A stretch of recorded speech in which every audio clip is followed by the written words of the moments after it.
Hello, everyone, and welcome back to another episode of The Odd Tandem. Today, we have a young American rider who had a very interesting journey to becoming professional, and he actually won the Paris Tours race last year as a stagiaire. So sit back and relax and enjoy our great conversation with Riley Sheehan. All right, everyone. Today on The Odd Tandem, we have young gun Riley Sheehan. Riley, how you doing, man? Great, happy to be here. This is awesome. Get to be with some legends. So looking forward to our conversation. Man, I'm really looking forward to this one because both you and I grew up in Colorado, obviously 30 some odd years apart. But when I first started racing, your father, Clark Sheehan, was my hero because he rode for the 7-Eleven Jolly Rancher team, which was based in Boulder, Denver area. You know, all you Eastern Slope kids compared to me coming from the Western Slope. And of all people, the director, or I guess the manager of that team, was Dale Stetna, Pete Stetna's father. And your dad used to win pretty much every race. That team was so cool. They'd show up in that 7-Eleven van. They had a little bit different jerseys because they were obviously the junior team. So it was 7-Eleven Jolly Rancher. And Jens, do you know what a Jolly Rancher is? You've been to America quite a bit. You know what a Jolly Rancher is, right? Jelly beans, I know. Jolly Rancher, hit me. Yeah, Jolly Rancher is basically just like a little sucker, without the The the best. the stick, right? Ah, okay.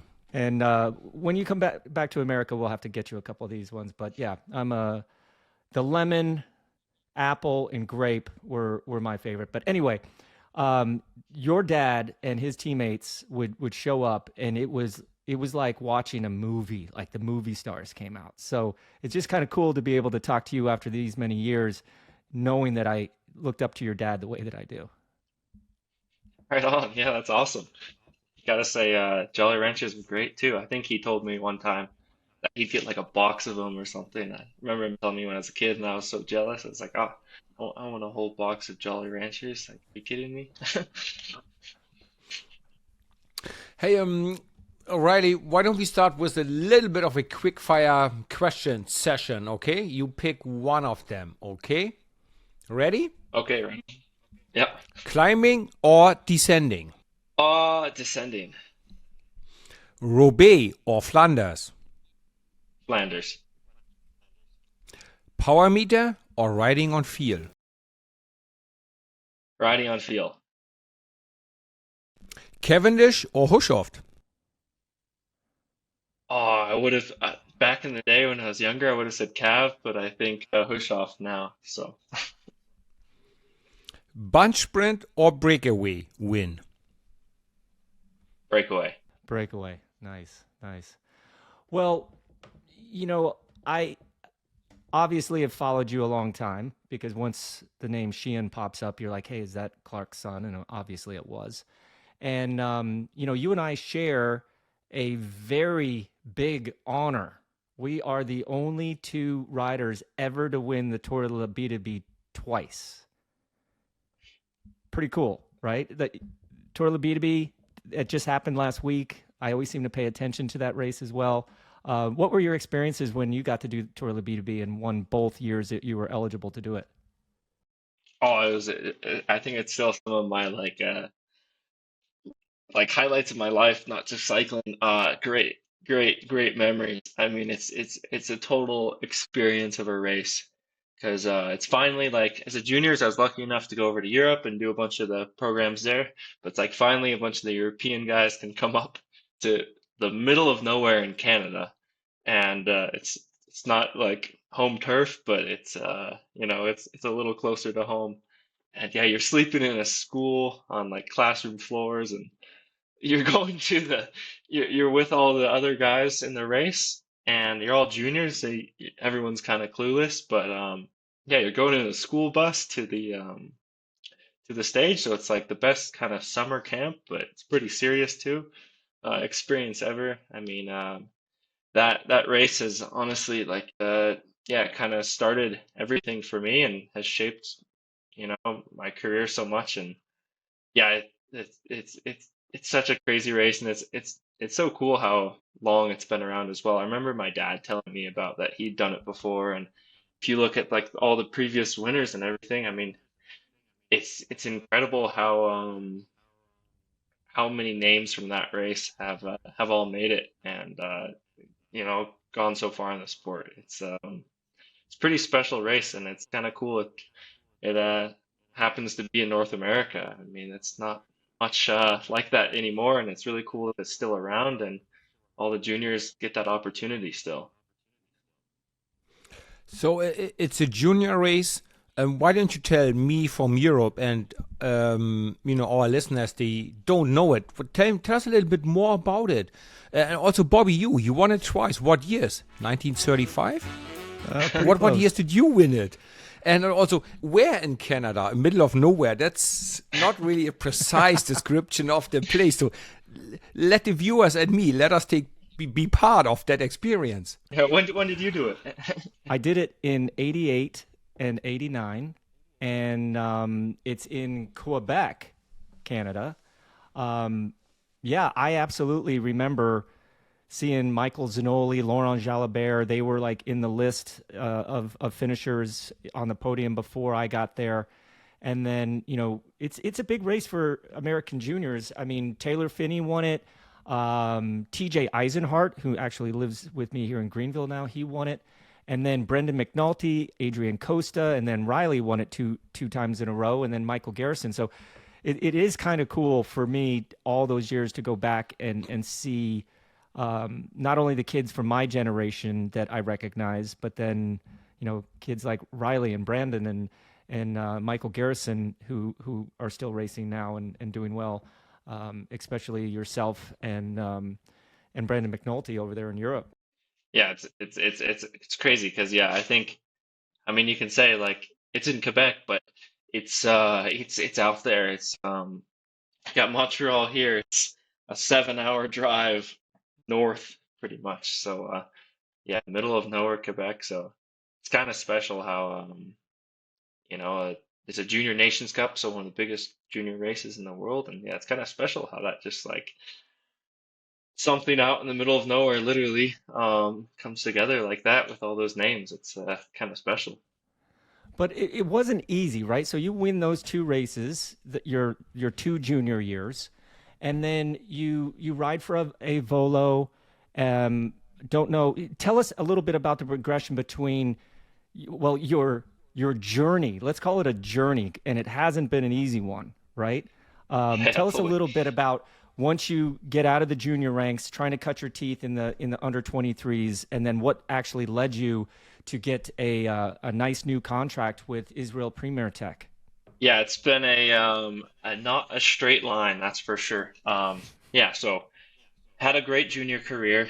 Won time trial nationals, was criterium national champion as well. Like the week after, I wanted it to be the second time. So I was feeling good. I had some decent showings in Europe, nothing crazy special, but I knew I could perform, and yeah, came into U23s on A Volo, and maybe a bit arrogant, but I was just naive and young. I was excited, but didn't really know the reality of what the big leagues were. My first pro race ever was the Tour of Colombia, and I remember that year in 2019, everyone was there. Bernal, Nairo, Froome. I crashed on Froome on the Queen stage. I remember like being over him and looking at him like, oh my gosh. And the first day, it was a sprint day, and I was way out the back, overheated, out of breath. Thought I was at coming from altitude, Colorado, I'd be fine. But yeah, it was a hard start to kind of my career in cycling, and that year was full of learning, I guess is the best way to say it. And luckily, I got the opportunity to do a national team project, U23 project with yeah, and I did Tour Alsace and then Tour l'Avenir, and Matteo Jorgensen was there, and that was his year when he did the French amateur stuff, and I was so inspired by him and how well he rode at the Tour l'Avenir, and I was talking to him all about it. I'm like, how do I do this? Because this seems, like the way to progress. I gotta be racing in Europe. This is awesome here. I'm getting my butt kicked, but I love it. Like, put me in. I don't understand French. I don't care. Like, I like the racing. Let's do this. Um, so then, yeah, the next year, 2020, I was able to get on a French amateur team. Sojasun was the name. They were previously a pro team. Been around for a while, and yeah, so that year I moved. I think like I don't know, the first week of January, I moved over to France, knowing a few words, bonjour, baguette, and au revoir. Like couldn't even pronounce the words, and it was only non-French guy, and of course when the pandemic started, that kind of made a hiccup. Um, Thanks to Mateo's advice again, was on the last flight back to the US, so kind of dodged a lonely bullet there. And yeah, the next year I tried getting over and had some opportunities, was riding pretty good, but was getting sick, injured, and a few things went up and down there. So another kind of year of just kind of clawing away and missing some opportunities. But I knew I still, wanted it, and I saw personal progression each year. And then, yeah, 2022 joined a Canadian team, which is awesome. My Abitibi was backing me up still, pushing me along. Joined Premier Tech was the team, and with a bunch of Canadians and two French guys. Lived in France and did a ton of UCI, point two racing there, and I had a great spring, a ton of race days and experience, and it was just chomping at the bit. And then around nationals that year, I got super sick. I got the Epstein-Barr along with a few other things, so nothing quite close enough for a good result. And then yeah, kind of ended that year thinking I don't know what's going to happen, and Denver Disruptors came along, a criterium team with Sergio Henao on my team. So yeah, that's my option. They'll pay me a little bit. I can keep racing my bike. Let's do this. I have Swain Tuft, an absolute legend, as my director. I may not be racing in Europe, but I have a ultimate trampoline for success around the people around me, and it proved to be true. Swain was an incredible director. I still work with him today. And yeah, having all the experience of all the other riders and great friends. I mean, those are, some lifelong friends and not just teammates. And yeah, that year, last year, I was so motivated. I was back in the US and I was like, I just want to be back in Europe. I'm comfortable there. Not many Americans feel that way, and that's where I wanted to be. And yeah, so I just did everything I can, and through a lot of hard work and the stars aligning in a few places and some good connections, thankful to Swain again. Yeah, I got in contact with Israel Premier Tech, did a training camp with them, then did the stagiaire with them, and somehow won Paris Tours as a stagiaire. And yeah, anyways, kind of long long backstory there, but So yeah, it it was was a a crazy. grind, an Yeah, it absolute was the. grind, and you never gave up.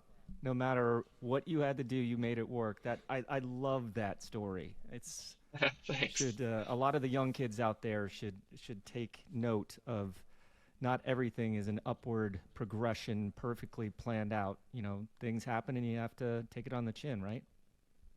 Yeah, exactly. Like when I thought going back to the US, I might not be able to, do a pro race ever again or get on a contract ever again. But I knew what I loved and what I wanted to do, and it was my passion, and it's kind of what I live for. And yeah, so I was like, I'm not gonna give it up just because I'm not gonna be there. I saw there was some opportunity still, and went after it full gas. So when you had these moments where you had to go home or you were sick, crashing on top of Chris Froome, like what kept you going, or who were the people? You mentioned Svein Tuft quite a few times.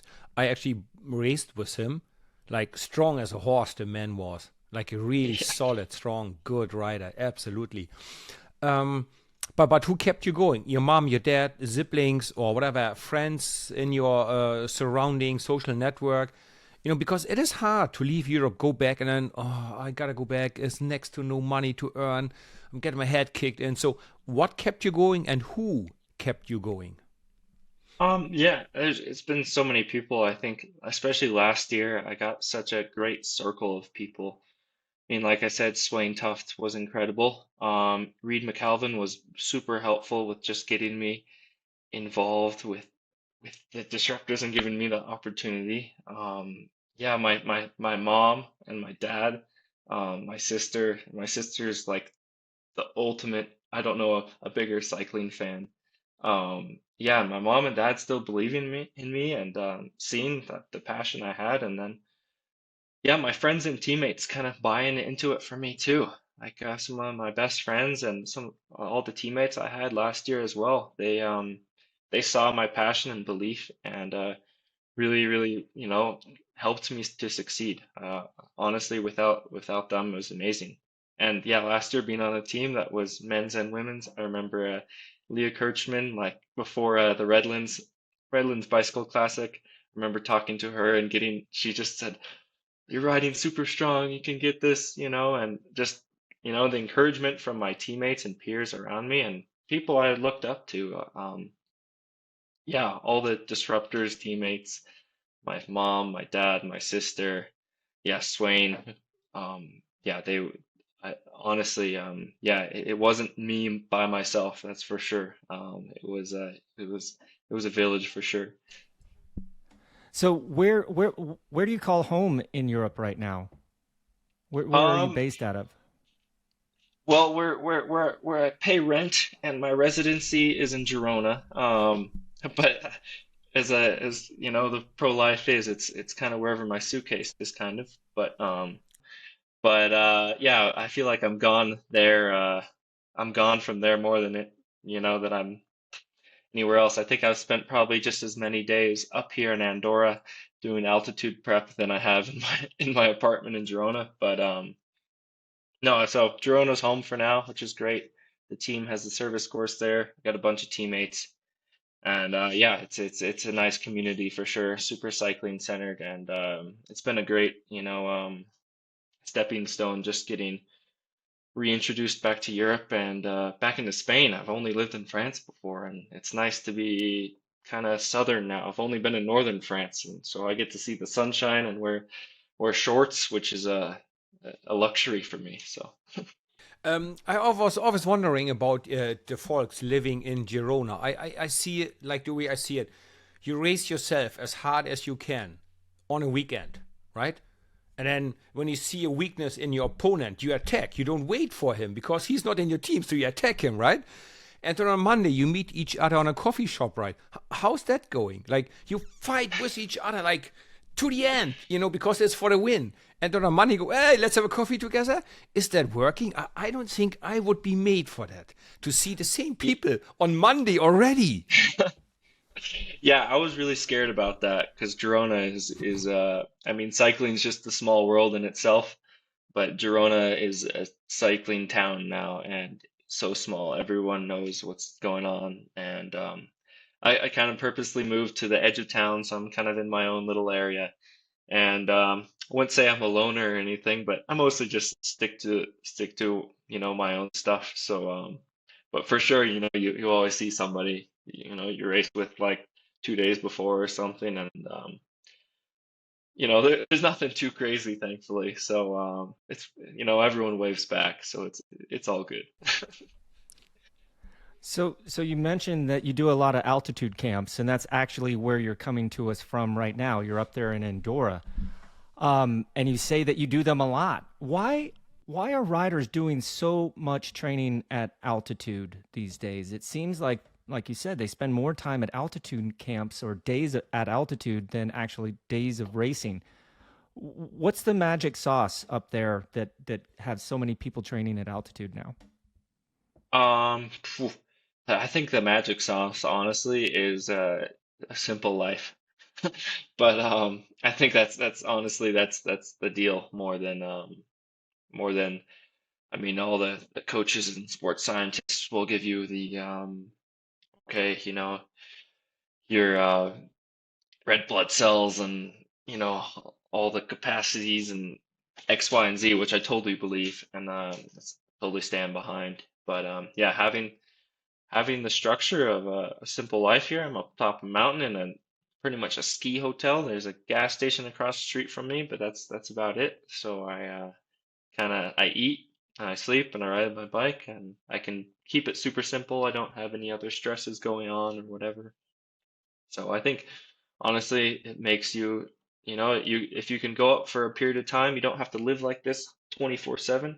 You can dedicate a few weeks to, okay, I'm just going to focus on this, and you can really dial in everything and, you know, get into the process of it all and yeah, get into the training. And if you get a good group of teammates, then you have, people around you to keep you motivated.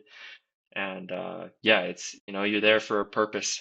And I think there's a lot to that, not just the science of the, your blood volume and red blood cells and all that jazz. I think that's super key, but there's definitely more to it. I think just the whole, you know, yeah, yeah, what you're putting into it, you're putting a sacrifice and your intention, I guess, is super important, and you're more likely to stick to it. So cycling is developing quite fast, and nutrition seemed to be a part of cycling that has really developed and changed. Back in my days, I would have offered people a proper beating if they actually dared to weight my food or to touch even my food. Nowadays, it's different, right? They weight your food, literally, right? How do Yeah. you deal with that? How is that for you? That somebody weights your food and tells you, oh, today it was 25 degrees and you burned 358 calories per hour. You need to eat this. How do you live with that? Or is it actually not as Um, bad as I imagine?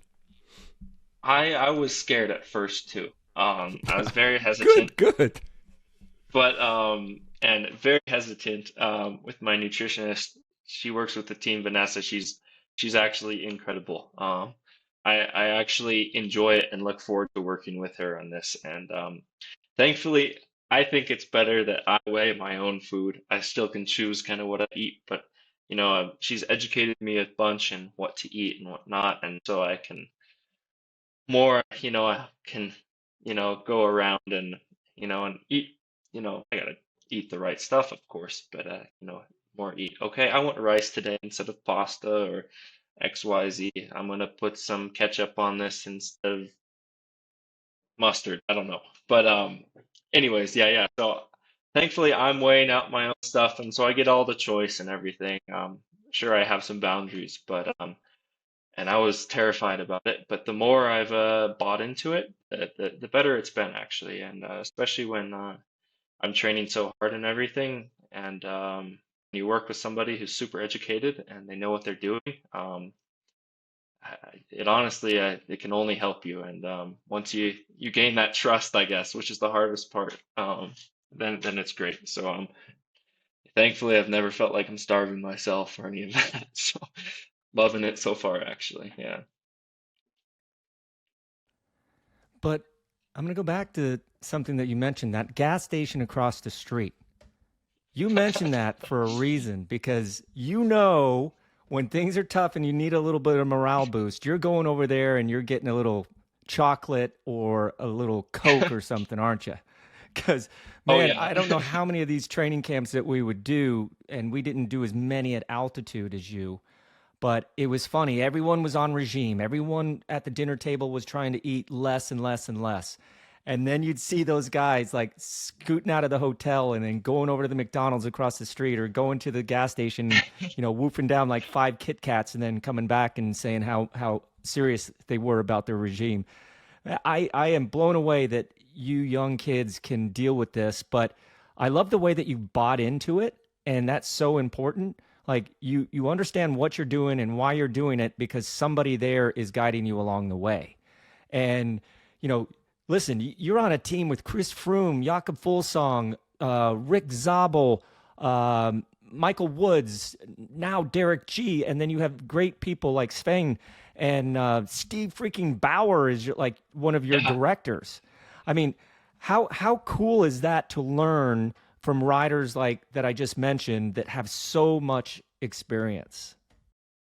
Oh, it's amazing. I was last year, I was like, okay, it's going to be hard. I had a great circle of people, now I'm going to be moving to this big team. Maybe I'm just going to be a number or something. But I feel like I have, people that have my back and yeah, bought into it. Like, yeah, Steve Bauer, what a legend. To work with him, the director I communicate with all the time, Seth Van Marke. I mean, Yeah. I grew up watching him in the classics. Like, I have an vivid memory of watching Roubaix and seeing him attack on the Carrefour de l'Arbre, like so vivid. And then now he's like helping me out. I can ask him for advice whenever, and yeah, it's nuts to be surrounded by this many legends. I'm racing along with them, and then being advised and coached and directed by even more. And wow, it's a really special experience. Sometimes I don't know, maybe there's the interpretation of, okay, you're pro and it's super, maybe you might be a number, and they don't see you as a person, or you're just a rider, but it's quite the opposite. And they understand the personal sacrifice and everything. So it's quite amazing to work with these people. Before I ask my next question, here's a tip for you. If Steve Bauer actually ever gives you stress for being too lazy or not training enough, you tell him, hey Steve, I heard you actually once you won the prologue of Paris-Nice with just 1,000 kilometers in your legs. Why should I train more? If if you could do it with 1,000 clear, I mean, if we talk January, February, March, like 2.5 months until the prologue of Paris with 1,000 kilometers of training in his legs. So, if he ever tells you to train more, tell, hey, Steve, don't you remember your old days back then? But I'll keep that card in my back pocket. Yep, absolutely, like a Joker card. When he gives you too much stress, you pull that Joker out. Hey, here's your red card. But he still won. So Yep, but he still won, so he did it right. Gotta win, though. Yep. So now, since you're so young, it's hard to find a lot of information about you. What type of rider do you see yourself, and with a contract until 2026, what type of rider you want to be in 3 years from now? Yeah, that's a great question, and the same question I ask myself all the time. All my European racing experience has been Northern Europe in the rain, kind of miserable stuff, but I've kind of found that I can thrive. Kind of the more miserable it is, sometimes the better I thrive, whether I like it or not. So yeah, I did all the spring classics, and I actually really loved them. They're quite brutal, stressful, and intense. It's what you think they are times 10. Just insane, but so amazing. So right now, I've always I don't want to put myself, in one class of rider, because I think I can do quite a bit of everything. But wouldn't say I'm a GC rider by any means, but I think you know, I like to just call myself an all-rounder. I'm pretty confident in my sprint, actually. I feel like I can move around when I want to. I can really make my way around. I love a breakaway. I kind of always am hoping that in the meeting, they might say, hey, go in the breakaway, or if I get that card or whatnot. Like a race like Flanders is awesome, super atrocious, hard.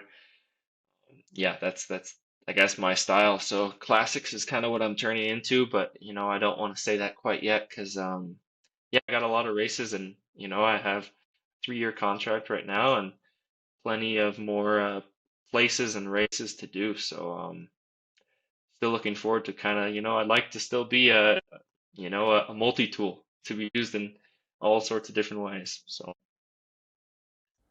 okay, well, you said that you're up in Andorra at an altitude camp right now. Like, what are you working on, and then what races are you looking forward to doing the rest of the season? What do you got on your program? so yeah, I mean the rest of the year, right now I'm on the list for the Vuelta. Nothing confirmed official yet, so really training hard trying to do everything I can so I can be on the team for the Vuelta and get a Grand Tour in the legs. I think that would be incredible. My first year pro to be able to do a Grand Tour. So kind of getting ready for all that. Got Mike Woods up here to kick my butt. So working on my climbing a bit for sure because this Vuelta is looking like it's got a lot of climbing and yeah, the weather's nice and hot here, which is perfect because yeah, it's gonna be hot there. And then yeah, for the rest of the season, might be similar to what I did last year as a stagiaire, and so of course I'll be back for Paris Tours to try and defend that. That'd be super special, and yeah, so hopefully can get on the team for the Vuelta if the training camp keeps going well, and yeah, then kind of back up to Northern Europe for some more Belgian madness. From what I remember, this year's Vuelta a España, on their own webpage, they said, yes, we have one sprinter stage, 8 mountain stages, 8 hilly stages, some of them with a hilltop finish, but they said clearly classified 1 sprinter finish. So just that you know what you're up for. I like your confidence because, you know, that will make the hair grow on your chest, you know, when you go through that. But then if we jump 4 months into the future, or 5 months, you be living in Boulder. You want to spend the winter there? You going to do skiing or like downhill skiing, cross country or home trainer like Swift sessions? Or you going to go to the south to train on your bike? What's your plans for that? Good question. Open to your guys' advice about that too, honestly. What do you guys recommend? I mean, yeah, I haven't thought about it too much, but for sure I'm gonna go back to Boulder for a week, maybe in November around Thanksgiving. Um, that would be awesome. But yeah, thinking of traveling around a bit. I love it in Spain. Might check out more parts of Spain. I really want to go check out Nice because a bunch of the American guys are there too, and I need some more practice in my French, and I think yeah, maybe to live there in the future could be interesting as well. So yeah, but yeah, if I go back to Colorado for sure, I'm gonna get to do some skate skiing and stuff. I really missed that. I wasn't able to do that at all, and yeah, I'd love to do that. I was gonna say like I was gonna come back in late June to Colorado, and I was like looking forward to do some fly fishing or something, but I brought all my stuff here though, just in case. So I'm still trying to find a time where I can get out and do some fly fishing over here in Europe. I've never tried it, but every river I'm kind of looking over and seeing what to do. So maybe I don't know if it's too late and how it works out in Spain, but maybe I can do some fishing there in the off season. I don't know. So yeah. Oh man, you know, you kids over on the Eastern Slope in the bubble, the Boulder bubble. I mean, every kid, even over on the Western Slope in the Roaring Fork Valley where I'm from, getting to go home to Colorado during the summer. I can't tell you the last time that I went home in the summer, but I get to go up to Aspen with my mom and my sister and my 2 daughters in August. And then I get to go back in September with the Clip In with Christian camp up in the up in Aspen, hosted by the Little Nell. And I'm just so excited for exactly what you just said. The rivers in Colorado. Like I grew up with a stream, and then there was a river. Roaring Fork River was down the road. If I could hear that water, I slept like an absolute baby. And in all those stages where we would be near a river or a stream, and I could hear that water, it reminded me of Colorado and growing up in Colorado. So I'm super excited to go back there during the summer and reminisce a little bit. And I'm sorry that you missed it this year, but yeah, going back, getting some altitude work in, skiing, going to some Bronco games. You better be a Bronco fan. I mean, growing up in Boulder. Totally. Yeah. Can you confirm that before I go any further? Because I'll just hit stop here if you say that you're a Kansas City Chief fan or something. No, I mean, I'm so bad at following other sports and cycling, but you know, if it's gonna be a American football team, I have to go for the Broncos. I mean, Oh, okay, but okay. I Because was cheering for there's them some. when we won the Super Bowl. I cheered for them. Yeah, so I can't Okay, say I'm the okay. biggest sports fan, but yeah, the Nuggets for sure. And Colorado Avalanche ice hockey team. Big fan of them actually. So yeah. Good man, good man. But to touch on the Nice thing, Nice is nice, and it is a great place to live, and that just happened to be where the Tour de France finished just a couple days ago. Watching those stages on TV, it just brought back a lot of memories. But seeing how fast those guys went up the climb, I was like, I am glad I'm not in that race. I am glad I'm watching this on TV right now. But in a couple days, in a couple weeks, you're going to have to be competing against some of these guys, especially if you do the Vuelta. During the Tour de France at altitude camps, watching these races, what is going through your head when you see these guys pulling the numbers that they're supposedly pulling and setting the record times that they are setting? Um, what is your opinion of how these guys are going so fast these days up these climbs? I'm scratching my head too. Uh, because yeah, then I go out, the next day to ride, and I'm like, I gotta like disassociate myself with that completely. I have to worry about myself because if I worry about these guys and their numbers, I'm only gonna be disappointed. I want to achieve what they can, and I'll work for it as much as I can. But yeah, it's incredible. It's really, I mean, it's kind of cool to see how freaking fast they're going, and yeah, and the tour up the climbs, it's cool to watch them. So yeah, we'll see. I can't say yet how it'll feel to race against these guys, but no, it's quite crazy to see how it's going, and I mean, I think yeah, with all the effort the teams are putting in and all this, it's wow, it blows me away, and it's cool to see that, okay, let's shoot even higher. Let's okay, those were the watts you were trying to aim for. Let's go a little harder. We'll see. If you go to the Vuelta, what type of plan would your team have for the Vuelta? Like breakaways, or you would try a top 10 GC or higher up in GC? I mean, your team. And then what would be your role if you make it?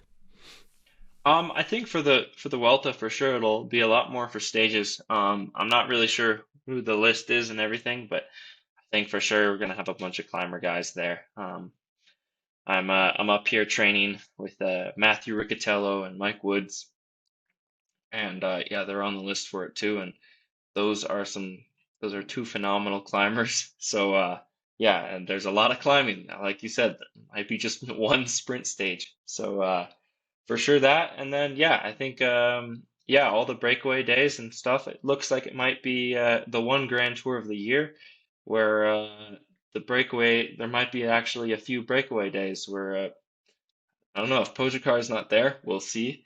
But if he's not there, then there might be some breakaway opportunities.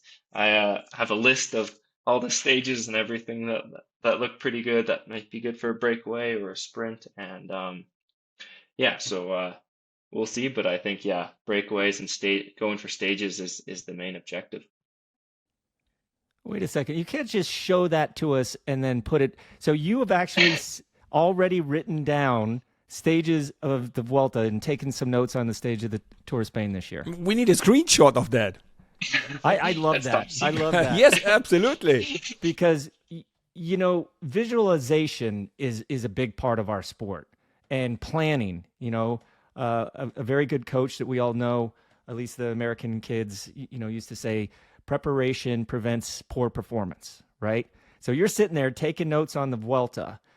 Jens, we used to have some teammates that would open the race book basically when they got it the day before the race and just start flipping through it for the first time. And Riley's there taking notes. Riley, you don't have to show us, you don't have to screenshot, but what are some of your notes that you've written down there? I love it. It's not too detailed, that's for sure. Just yeah, like 2 days ago, I was just kind of yeah, let me check out the stages. I mean, now I have the resources to do that too. I mean, yeah, I got Velo Viewer now, which I don't think you had back in the day. You know, you just got the race book. I got Velo Viewer, I got Strava, I got everything I could ever want. Satellite view, street view, you know. But yeah, I mean, kind of like, yeah, I have stage 7, very hard climb, the downhill finish. It's pretty, pretty basic. So it's not like I'm doing crazy homework yet, but kind of just, so when I study it again, I know which ones to really look at. And yeah, I looked at ones that, okay, might be capable for a breakaway or something, I could go for. And it's a straight up field sprint isn't going to be perfect for me. But if it's a reduced field sprint, I'd love that. So there's a few stages in there that looks like it could be a reduced group. I can't say it's going to be, but yeah, stage 7 looks pretty cool. And yeah, if I'm there and alive and in shape for it, stage 18 looks pretty cool as well. So yeah. Wait, I got to stop right now. Do you know what those two numbers mean? Number 7 and number 18 in Denver Broncos? You just picked John Elway. Oh my gosh, you're gonna do something in those two stages. You just picked John Elway's number and Peyton Manning's number. 7 and 18. You're from Colorado. Like, we are inventing some mojo here, Riley, because we just had Jordy Moose on the podcast last week, and he won the race yesterday. So we're creating this odd tandem mojo, and we are definitely looking for. We're going to send you some good vibes on stage number 7 and stage number 18 of the Tour of Spain this year, because that. I had to point that out because that's way, way, way too cool. It's going to happen. Jens is like, what's that? I made him watch a couple Super Bowls back in the day. I do know them too. I mean, of course, I know Peyton Manning and Eli. Of course, I know them. I know a few names. Even though I can't help myself, I'm still a fan from Dan Marino. I don't know. I'm not saying it's right or wrong. I'm just saying I can't help myself. I like Dan Marino, but never won a ring because before, you watched Pet Detective. What was that? That's why you know Dan Marino. No, because he was holding a lot of records for many years. He was quite a complete player. Just and loyal to his Miami Dolphins, but just never got that elusive ring. Now, when you're training camp there must be some free time, right? What is it you do then? Check your fishing gear, Netflixing, or listen to music? What type of music or what sort of movies you want to watch in your relaxed time? Or you like cooking shows? Yeah, I mean, I love the outdoors from Colorado. So yeah, the last rest day, there's a like the top of the mountain. I can see it out my window every morning, and so I went with one of the mechanics here and one of the coaches and yeah, a bunch of the staff. We went up and hiked to the top. I thought, all right, I got a recovery rod. A nice hike would do the trick too. So that's nice and get your mind off of get your mind off it a bit. Actually, I do a little bit of yoga. I like to do that as well. Nap is pretty awesome.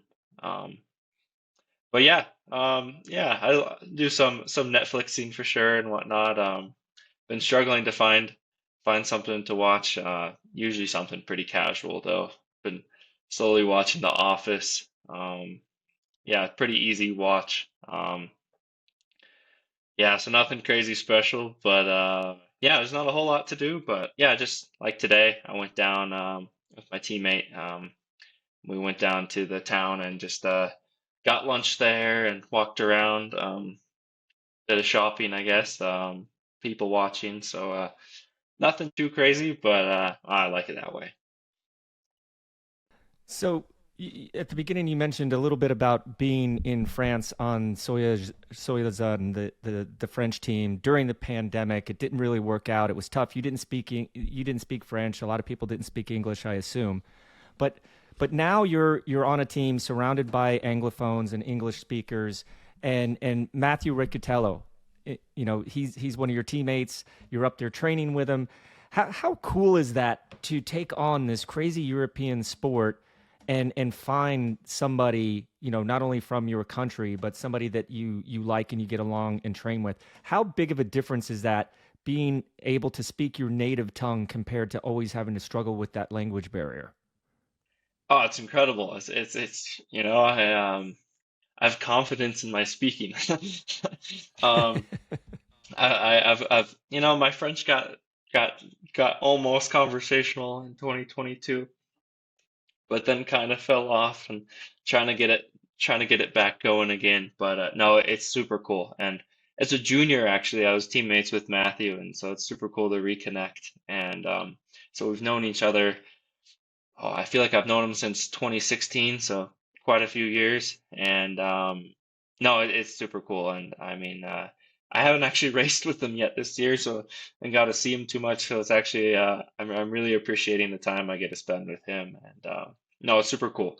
And then yeah, speaking English is it's a bit bizarre speaking English in Europe at these races. It's I feel guilty sometimes for it, but no, it's super cool. And then yeah, we have a few of the Canadian guys like Guillaume Boivin and Hugo Rule, you know, the Quebec guys, and I try to keep up my French with them, but yeah, I keep learning a few more Quebec swear words here and there. So maybe not the right French, but getting there. But just remind old Matthew at dinner tonight that, you know, you won Tour La Beatty in 2017 and 18. He couldn't he couldn't win. He got second in 2019. So you've got that over him, you know. So when he's just skipping up the mountains like a little mountain goat, say, "Hey, you know, the most important thing was that you could not take my throne. You got second to another American though, Michael Garrison. So maybe it's all good." Yeah, yeah, I'll try to Let's keep that let's in just mind every climb. and just be on his wheel and go. He's only human. He cannot drop me. He's only human. He cannot drop me. So let's say you go through the Vuelta, you come out healthy and in good shape, and that will help you to reach another level in terms of go power, maturity, endurance. And we're heading into the 25 season. If you could choose your own program, where and how would your spring campaign look like? Where would you start, and what race would you target to be, okay, this is the race I love the most, and I want to be at my best for this one? Oh gosh, that's a great question. I've been thinking about that a bunch recently, actually. Because yeah, it's my first year, and here's your program, and what do you think? Oh my gosh, it's amazing. And I've had an amazing program this year. I've done three monuments. Like, are you kidding me? So it's been already a dream come true. But yeah, next year, I'd say, you know, I started off in France this year. I did Tour de la Provence, and that was a good race. Got sick the final day, but I was up there in GC, and it's a good just opener, smaller race, and yeah, to see where the fitness is at. Then yeah, I'd love to go to opening weekend again, race there. Oh, that's tough. That is Yeah, tough. but you know, sometimes you need to get your butt kicked to kick butt, and I think that's a great opening weekend is perfect for that. And then I think yeah, something like Paris-Nice would be awesome. Yeah, I think it'd be you know, whoever we're riding for, maybe Derek and GC. I mean, yeah, to help him out on, you know, on the Paris side, and then yeah, coming to Nice to do as much as I can. But yeah, that would be incredible. And then I really enjoyed E3 and Dwars door Vlaanderen. Those were incredible. And then just that whole run into Flanders, and Flanders was super special for me. I want to do that race every year for the rest of my career. I really want to target that. That's got a big golden star on the calendar there. And then, yeah, I think with this team, it's pretty certain that with my style of riding, I'll be doing Roubaix quite a bit. So I'll be trying to build up as many calluses or whatever I need to do for the cobbles there. Yeah, it'd be hard to do the triple Flanders, Roubaix, Amstel, but I'd love to do Amstel sometime. And then, yeah, maybe do a big camp, and then Swiss and the Tour. I think, I mean, it's everyone's dream to do the Tour, and that would be incredible. And then after that, yeah, Quebec and Montreal. Those races I think would suit me very well, and Quebec has always treated me really good. So I think there's some magic in Quebec for me. So go back there, and then I don't know after that, but for sure that's my dream schedule. That's what I'll be telling Steve soon. So Yeah, yeah, that's a good schedule, and let's make sure that we have more than three Americans start the Tour de France next year in 2025. I mean, those three guys did one heck of a job, but we've got more guys just right there on the precipice of making these teams, and we could go from three one year to eight the next year. So we wish you all the best of luck with everything that you're doing with the remainder of the season, all your goals for next year and moving forward. Thank you so much for taking time out of your rest day to come and talk to us on the Odd Tandem today. Riley, it was great chatting with you, man. no, guys, yeah, thank you so much. It's a pleasure to chat with you guys, and yeah, this is a super pleasure. I've always been listening to your guys' stuff, and especially last year when I was trying to stay motivated and everything, I'd listen to you guys on my longer rides. So it's a privilege to be here. Thank you. Hey guys, thanks for listening to the podcast. There'll be loads more content popping up here, including more great interviews with top guests like Riley. Keep dropping your questions for us in the comments, and check our description below to find us on social media and Patreon to support the channel.